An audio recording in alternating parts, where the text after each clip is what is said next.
With our agency growing, we've got 2 new agents, and the one thing that I see is trying to keep them to stay motivated. One of them is just full flown and on the clear path that's just going, and the new guy is starting to learn the ropes. Coming from a different agency or a different company, there's some pieces that they have to learn, right? There's the selling tactics, and being a newer agent, they're learning some of the coverages and the talk paths. How do you get through the next call? How do you stay motivated? How do you continue to make the 60, 70, 80 calls if you're a busy agent that it would take to get?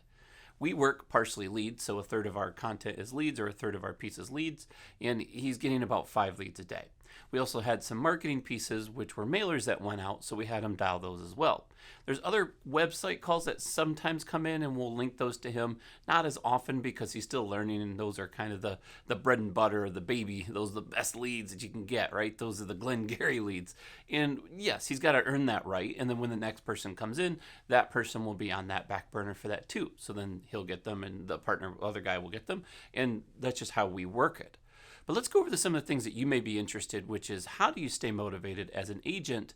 Also, what are some strategies that you can do to improve when you're not motivated, when you're slow, and what can you do to make things faster? The first piece is something I struggle with, and if you see me on this channel in the previous videos, you'll notice I usually hold up a sheet of paper, which is over here. I'll grab it, apart from the 100 notes I have on the back of it. It's my success sheet. It's something that I created and designed. Actually, the new one has on the back some sell more tactics and things like that and scripting type stuff, but it's got like my check-in. So I know on a day-to-day basis if I'm strong enough to come in early and fill it out, at the end of the day, refill it out, and start and end my day with kind of a tracker, a success tracker that allows me to know if I'm having a good day or not. Honestly, I've got a happy face that tells you if you're having a good day or not. Was it a bad day? Is it the weather that's upsetting it? What are things that distracted me during the day?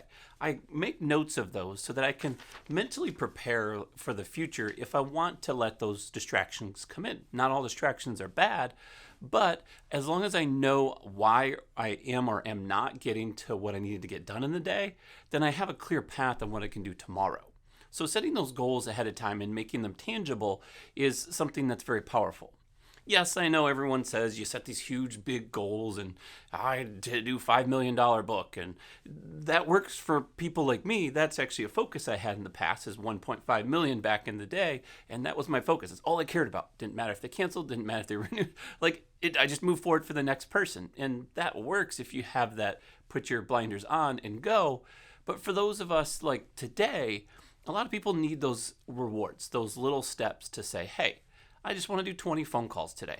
Hey, I just want to do X, Y, and Z today. I want to network with 2 people. And that's actually kind of that cheat sheet that I have here.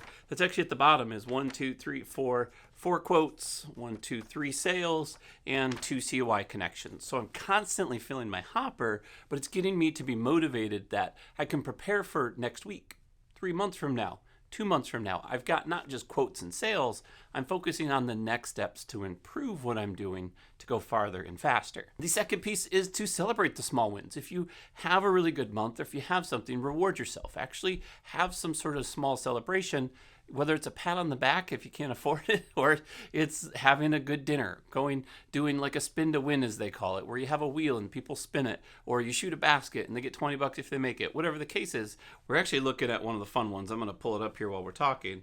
That is more so about just kind of having a good time. And I posted it in the thing. I think we actually might start doing this. Initially, it was a TikTok or whatever. And it's called the Bottle Roll Challenge. I don't know if you can see that.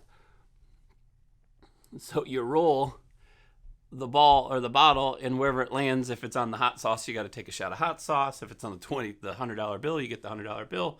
And there's Skittles, and you get Skittles. And I thought that'd be fun. So if you have rewards and small wins that you want to just kind of have fun with, you can do games like that. Just kind of have fun and enjoy the successes that you have. The third way that you can help stay motivated is find an accountability partner. This works really good if you're in an agency that has multiple people. And our path is actually the wrong path because we have offices, and I don't like that. I honestly want to rip us out of the offices, but for affordability reasons, we need to stay at the office that we're at. Once we're able to kind of break off and have our own office, so to speak, our large space, honestly, I think having like a war floor or whatever you you want to call it, like have 6 to 8 people at these giant desks where we can kind of talk and semi hear each other, so we constantly have some connections.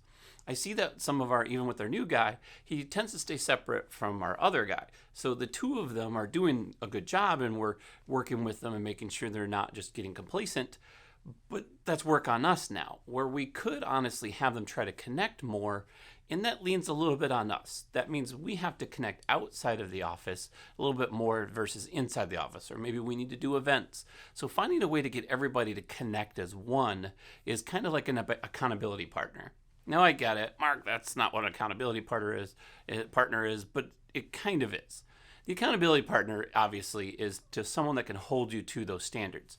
So if on this sheet I said in 2 months I want to be doing X number of dials because I know that'll get me X number of quotes and that'll get me X number of sales, then somebody's going to hold me accountable to that. Well, we already do that. So having that accountability partner, someone that you can report to and just work with on a positive note, not necessarily a whip to say you did it wrong. For somebody that wants to move forward, that's a huge benefit. The fourth way is to just create a positive environment. If you have an environment where everyone can collaborate, you maybe talk in someone's office every once in a while, you stop by, where you're not just like always talking and always not working, but you can kind of creatively have an environment where it's competitive, but yet it's fun and it's beneficial to everybody. And we all want to learn from each other. And there's all of these scenarios that we can help each other grow as a whole.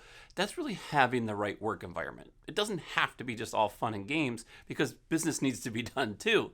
It can be around having the work environment where we do focus and do what we got to do, but we also like to collaborate with each other on top of it. The other part you can't control. As an agency owner, or if you're an agent, you can control, but you can't really control the outside of the work environment, right? You want them to be happy and you hope they're having a good time, and you really just have to let it go. You have to let them grow on their own with your advice and with your help. But if somebody outside of the work environment isn't taking care of themselves, isn't happy, is struggling, then there's not a whole lot apart from getting deeper involved that you can do work-wise. While you're the agent, that's that self-care piece. Most people need to have some sort of self-care, whether it's just taking a jog, taking a walk, working out in the gym. One of my guys is a really good weightlifter, and he does it for health reasons, and he's doing all of that. And so that is kind of a mental thing for him to keep going and just tend to motivate him for the day. That's super cool. For me, I keep saying for the last 2 years that I'm going to do it. Got a little bit of that belly going on. But it's that self-care. Like, I take care of my hair and I take care of my shaving every day or every couple days. And it's like just having that self-care is a mental strength that you can have that gets you through those times. You know that you're working, once again, towards goals, but you're also personally working on yourself to have that self-confidence to go forward even in the workplace versus outside of the workplace. The sixth way to help you and your staff be motivated, we kind of already mentioned, but we haven't specifically said it, is to learn from your failures. If you can learn from everything that you do incorrectly, then you can always grow. Every opportunity could be learning, whether it's a big mistake or a little one.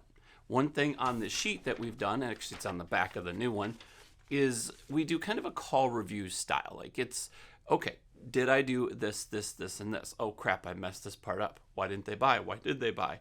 And we can analyze some of the things that we're doing so that we know when we failed that we can improve upon it to get better. That's one of the reasons having a mentor or coach, which is kind of number 9.2, is having that power of somebody that can work with those with you. If you're an agency owner, you're going to be the person that does that. If you're the agent, you've got to pick those reins up and just decide, am I going to work on my failures and try to improve on them so that I can get them better? Or am I going to shift away from them because those are things I don't want to work on, which is fairly rare for people to say, but it's okay. If you need to go in a different direction, then that is the route that you should be going. Yeah, I get it. We're all strong and we're fighters and yada, yada, yada, right? But if you don't have the energy or the mental capacity to handle a specific failure, then don't necessarily put yourself in that position. Or you don't expect more than what you get out of it based on what you have. That's why knowing your numbers, knowing what your conversion rates are, knowing what your customers are asking or expecting of you, know what the commonality of your policies are in your book of business or your agency, so that way you don't have over high expectation. It's good to shoot for a higher goal, But if you don't hit it, and you knew that you were possibly, there was a high likelihood of failure there, and you don't want to learn from it, which I don't understand why you wouldn't want to, but whatever the case is, then just accept it. That's part of what you've accepted. I don't have it on my phone anymore, but I had a quote here that said, this is what I chose, or this is what I decided. I think it's chose. This is what I chose. And that quote was because it's something that I knew I was going to struggle with for the next several years. Building an agency, having a partner, having agents, having service, having all these pieces, especially when the market's hardened a lot, right? When it's harder to sell and we can't sell a certain company for the next 3 months because they've tightened up and we have to do X, Y, and Z and there's a 75% down payment on one and all of these things that make it more difficult as an agent. Not that we necessarily planned it and expected it, but we chose this route. We knew that it could possibly get tougher, even though we're going to get through it and be more successful in the end of it. So knowing that you've made that choice and following through and accepting it and learning from those failures is going to help motivate you to move forward. And the last piece, which is something we need to do at our agency, which is visualize your success. Creating a dream board is a nice thing or a nice easy way for you to do that. And maybe I'll make one on this channel so you guys can see what mine looks like. I've done it in the past where it has a nicer garage or an add-on to my house that goes on top of my garage. Now I've got this game room and I've got this play area for myself. And I want a shed so I can put my snowblower in the shed instead of my lawnmower and vice versa. And I want more space and I want to get out in the country. And there's all these things that I want to do that aren't necessarily my motivators. Like I could do okay without the roof. That's not why I'm in this industry. I could do okay without the shed. I'm not going to necessarily work that much harder to achieve that goal unless I've put specific timeframes and dates, and that is my focus. But most of the time, those are dream goals. So having those are beneficial so that you can kind of envision what you're working towards along with the actual goals that you've set for yourself. It's exciting. When you're an owner and you have people that you're working with, the biggest key that I would say to be careful with is don't reprimand too hard. What I mean by that is if you're celebrating the success, don't turn around and slap him in the face by saying, oh, you will also should have done this better, right? Don't always come with the negative. Give the rewards separately than you do some of the critiques. And critique only to a certain point, because once you've overloaded somebody and you've given too much stuff, then that part needs to kind of be reined in so that they can feel like they have a goal, a path, and they can be successful. They need to be able to work with you as their mentor or as their trainer or supervisor or manager or owner, whatever you want to call yourself, that they know that they're comfortable saying, I'm failing at this, I need help. You want to have that environment, as we talked about, so that they can be open to explain, here's the struggles I'm having. If they're not a fit, they're not a fit and they've got to go. But if they are and you see some potential, then working with them is going to get you to that next level. I'll be honest, I've had several agents that I've trained that I never thought would be really good. And they ended up turning out to be really good agents, and I've already counted them out from day one. So that's shame on me.